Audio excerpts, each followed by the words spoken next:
छोटी तदली। कहानी। Small butterfly. एक नन्ही सी तदली एक खूबसूरत बाग में रहती थी।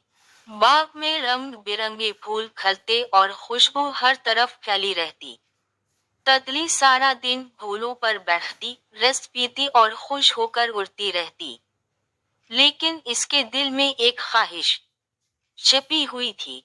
वो अक्सर आसमान की तरफ देखकर सोचती, काश मैं भी परिंदों की तरह ऊंची उड़ान भर सकूं, बादलों के पार जा सकूं।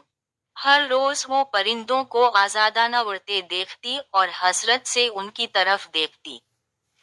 लेकिन दिल ही दिल में कहती, मैं तो एक छोटी सी तितली हूँ, शायद ये मेरे बस की बात नहीं। एक दिन बाग में तेज हवा चलने लगी। तितली एक पुल पर बैठी थी कि अचानक हुआ कि झोंके ने उसे ऊपर की तरफ उठा लिया।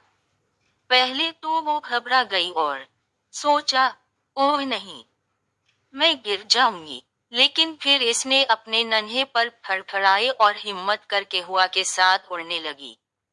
जैसे जैसे वो ऊंची गई, इसके डर की जगह खुशी ने ले ली। इसे लगा कि वो वाकई परिंदों की तरह आसमान के नीले कैनवस पर उड़ रही है। तितली ने खुशी से कहा, हाँ, अगर हिम्मत करो तो ख्वाब सच हो जाते हैं। इस दिन के बाद तितली ने कभी अपने आप को कमजोर नहीं समझा।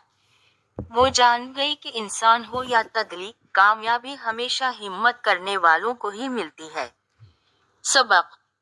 तितली ने अपना ख्वाब और उसकी तकमील की कहानी बच्चों को बताई और बच्चों से कहा कि हिम्मत करने वाले ही कामयाब होते हैं।